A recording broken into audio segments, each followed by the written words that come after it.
आपने 6 day war के बारे में सुना होगा, जब इजरायली सेना ने 6 दिनों में 6 देशों को हराया था। तो आज हम उस युद्ध से जुड़ी एक घटना के बारे में बात करेंगे, जिसमें इजरायली एयरफोर्स ने इजिप्ट के 200 से ज़्यादा प्लेन एक झटके में तबाह कर दिया था। इस लड़ाई की शुरुआत 5 जून 1967 को हुई थी, इजरायली समय के अनुसार सुबह 7:10 पर।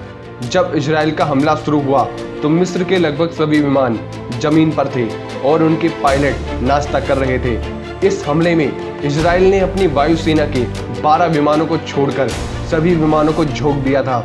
मिस्र के कुल 420 लड़ाकू विमानों में से 286 विमान नष्ट कर दिए गए थे। आइए जानते हैं आखिर क्या हुआ था उस दिन। इस लड़ाई की शुरुआत हुई थी 5 जून 1967 को इजरायली समय के अनुसार सुबह 7:10 पर। फ्रांस में 50 के दशक में बने रॉकेटों से लैस 16 मैजिस्टर फाउगा प्रशिक्षण विमानों ने हेडजोर हवाई ठिकाने से टेक ऑफ किया। ये फाउगा विमान मिस्टियर और मिराज जेटों द्वारा इस्तेमाल की जाने वाली फ्रीक्वेंसी ट्रांसमिट कर रहे थे। 4 मिनट बाद असली बम वर्षक और गेन ने हेडजोर हवाई ठिकाने से उड़ान भरी। इसके 5 मिनट बाद रमाट डेविड ठिकाने से मिराज युद्धक विमानों के पूरे स्क्वाड्रन और हॉटजोरिम एयरबेस से 2 इंजन वाले 15 वोर्टस विमानों ने उड़ान भरी। 7:30 बजते बजते इजरायली वायुसेना के 200 विमान हवा में थे। इससे पहले इजरायली वायुसेना के कमांडर मोटी होट का रेडियो संदेश सभी पायलटों के हेडफोन पर सुनाई दिया था। उड़िए, दुश्मन पर छा जाइए, उसे बर्बाद कर उसके टुकड़ों को पूरे रेगिस्तान में फैला दीजिए, ताकि आने वाली कई पीढ़ियों तक इजराइल अपनी भूमि पर सुरक्षित रह सके।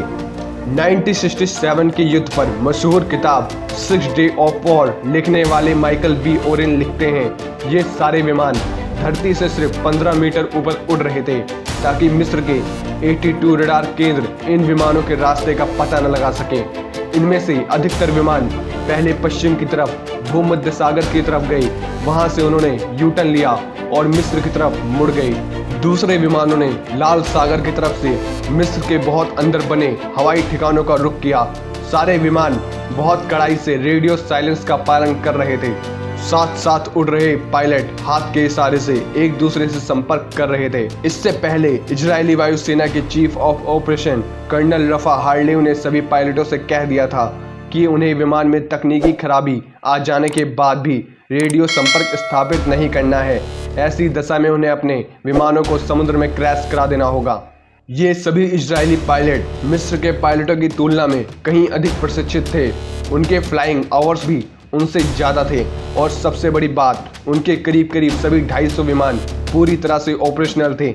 उन्होंने मिस्र के हवाई ठिकानों को उड़ाने का कई बार मॉक अभ्यास किया था। इस अभ्यास को इतना खुफिया रखा गया था कि इजराइल के कुछ मंत्रियों को छोड़कर अधिकतर मंत्रियों को इसकी भनक भी नहीं थी। जर्मनी में पैदा हुए इजरायली जासूस वॉल्फगैंग लॉट ने अपने आप को पूर्व SS अफसर बताते हुए मिस्र की सेना के बड़े अधिकारियों से दोस्ती कर ली थी। वर्ष 1964 में अपने पकड़े जाने से पहले उन्होंने मिस्र की कई खुफिया खबरें इजराइल तक पहुंचा दी थी। इजराइल को और भी खुफिया सूचनाएं अपने दूसरे जासूसों से मिलती थी। उनमें से एक था अली अल अल्फी नाम का शख्स, जो राष्ट्रपति नासेर की मालिश किया करता था। मिस्री वायुसेना की सबसे बड़ी गलती थी कि उन्होंने अपने युद्धक विमानों को छिपाने की कोई कोशिश नहीं की थी। मिस्र के सारे जहाज खुले आसमान के नीचे खड़े थे और उनके आसपास सेट बैक तक की व्यवस्था नहीं की गई थी। इजराइल के एयरफोर्स कमांडर मोटी होट कहा करते थे, आसमान में युद्धक विमान से खतरनाक कोई चीज नहीं है, लेकिन जमीन पर वो अपनी रक्षा करने में जरा भी सक्षम नहीं है। इजराइल के बढ़ते विमानों के बारे में पहली चेतावनी इन इल्यूशन विमानों ने नहीं, बल्कि ब्रिटेन द्वारा जॉर्डन को दिए गए अंजुलन रडार सिस्टम से आई। 8:15 बजे स्टेशन की रडार की स्क्रीनों पर बार बार ब्लिप्स आने लगे। हालांकि जॉर्डन की वायुसेना समुद्र की तरफ बड़ी संख्या में इजरायली विमानों के आने जाने की आदी हो गई थी, लेकिन इस बार उनके जमवाड़े का घनत्व पहले से अधिक था। ड्यूटी पर तैनात अफसर ने अम्मान में जनरल रियाद के मुख्यालय पर पहले से तय कोडवर्ड इनाफ भेजा, जिसका मतलब था युद्ध। उन्होंने ये महत्वपूर्ण सूचना काहिरा में मिस्र के रक्षा मंत्री शम्स बदरान को बढ़ा दी, लेकिन उनके छोर पर इस महत्वपूर्ण टिप ऑफ द डिशफायर नहीं किया जा सका। मिस्र ने एक दिन पहले ही जॉर्डन को बताए बिना अपनी इनकोडिंग फ्रीक्वेंसी को बदल दिया था। अजलून पर बैठे विशेषज्ञ इस बात का अंदाजा नहीं लगा पाए कि उनके रडार पर आने वाले ब्लिप्स इजरायली युद्ध विमानों के थे या समुद्र में मौजूद अमेरिकी या ब्रिटिश विमान बाहर से लड़ने वाले विमानों के।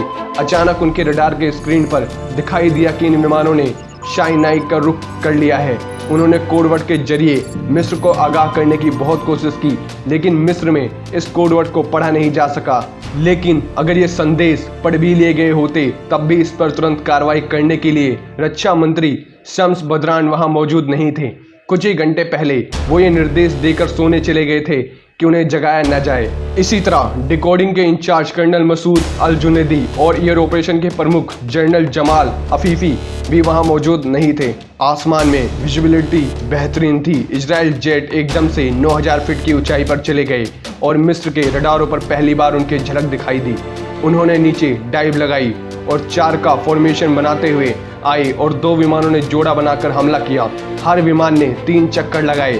उनकी पहली प्राथमिकता थी रनवे को नष्ट करना, फिर लंबी दूरी के विमानों को बर्बाद करना जिनसे इजरायली शहरों को खतरा हो सकता था, और फिर अंतिम लक्ष्य था मिग विमानों को उड़ने लायक न रखना। हर चक्कर के लिए 7 से 10 मिनट दिए गए थे, वापसी के लिए 20 मिनट, विमान में दोबारा तेल भरने के लिए 8 मिनट और पायलट के आराम के लिए 10 मिनट निर्धारित किए गए थे। 1 घंटे के अंदर विमान दोबारा हमले करने के लिए तैयार हो जाते थे। उस घंटे के दौरान मिस्र के हवाई ठिकानों पर लगातार हमले हो रहे थे। फेद एयर बेस पर मिस्टीरियस विमानों से हमला करने वाले कैप्टन अबीहू बिन नून ने याद किया, जब हम अपने लक्ष्य पर पहुंचे तो आसमान साफ हो चुका था। जब मैं डाइव करके बम गिराने वाला था तो मैंने देखा कि रनवे के एक छोर पर 4 मिग टेक ऑफ करने की तैयारी कर रहे थे। मैंने उनके ऊपर ही अपने बम रिलीज कर दिए, जिसका नतीजा ये हुआ उनमें से 2 विमान फौरन तबाह हो गए। ये ड्रिडल्स बम थे जिन्हें इजराइल के एक गुप्त मिशन में फ्रांस के साथ मिलकर बनाया गया था। 180 पाउंड के इन बमों की खासियत ये थी कि ये बहुत सटीक ढंग से निशाने पर गिरते थे। एक बम के गिरने के बाद 5 मीटर चौड़ा और 1.6 मीटर लंबा गड्ढा बन जाता था, जिसकी वजह से रनवे इस्तेमाल करने लायक नहीं रहता था। उसकी तुरंत मरम्मत भी मुश्किल हो जाती थी क्योंकि बमों के फ्यूज थोड़े थोड़े अंतराल पर फटते रहते थे। अबू सुवेर बेस पर एक ही घंटे के अंदर इस तरह के 100 से अधिक बम गिराए गए। बिन नून आगे बताते हैं, हमने बेस पर मौजूद 40 मिग विमानों में से 16 को नष्ट कर दिया और वापसी में हमने सेम टू बैटरी को भी नहीं छोड़ा। कुछ मिग विमानों ने टेक ऑफ करने की कोशिश भी की, लेकिन वो नाकाम रहे।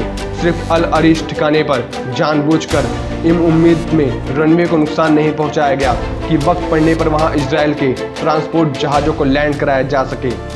इजरायली समय 8 बजे तक साइनाई के 4 एयरबेस पूरी तरह से ध्वस्त हो चुके थे और साइनाई में मिस्र की सेना की सुप्रीम हेडक्वार्टर से संपर्क भी पूरी तरह से टूट चुका था।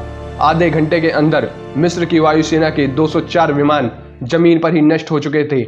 इस सफलता से इजरायली बहुत ज़्यादा खुश थे। दिलचस्प बात यह थी कि इजरायली पायलटों को निर्देश थे कि वो 5 मिनट का ईंधन और 1/3 हथियार हवा में होने वाली डॉग फाइट्स के लिए बचा के रखें, लेकिन हवा में इजरायली विमानों को एक बार भी चुनौती नहीं दी गई।